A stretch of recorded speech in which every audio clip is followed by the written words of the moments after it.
അടുത്ത പരിപാടി നമ്മൾ തണ്ണീർമുക്കം ബണ്ട് വരെ പോവാ. ഈ കാണുന്നതാണ് തണ്ണീർമുക്കം ബണ്ട്. പണ്ട് വേനൽക്കാലത്ത് കടലിൽ നിന്നും വേമ്പനാട്ട് കായൽ വഴി ആലപ്പുഴ കുട്ടനാട്ടിലോട്ട് ഉപ്പുവെള്ളം കയറി നെൽകൃഷിയും മറ്റും നശിക്കുന്നത് സാധാരണമായിരുന്നു.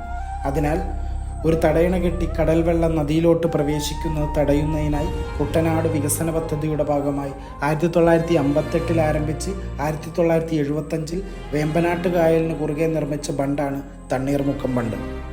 ഈ പദ്ധതി 3 ഘട്ടങ്ങളിലായി തീർക്കാനായിരുന്നു ഉദ്ദേശിച്ചത്. തെക്കുഭാഗം, വടക്കുഭാഗം, ഇതിനെ രണ്ടിനെയും കൂട്ടി യോജിപ്പിക്കുന്ന മൂന്നാമത്തെ ഭാഗം. എന്നാൽ തെക്കും വടക്കും ഭാഗങ്ങൾ നിർമ്മിച്ചു തീർന്നപ്പോൾ തന്നെ പദ്ധതിക്കായി അനുവദിച്ച മുഴുവൻ തുകയും തീർന്നു. ഈ പദ്ധതി കൊണ്ട് ഒരുപാട് സാമ്പത്തിക നേട്ടം പ്രതീക്ഷിച്ചിരുന്ന കർഷകർ 1972 ഒരു രാത്രി കൊണ്ട് തെക്കും വടക്കും ബണ്ടുകൾക്കിടയിലുള്ള ഭാഗം ചെളി കൊണ്ട് നിർമ്മിക്കുകയായിരുന്നു എന്നാണ് പറയപ്പെടുന്നത്.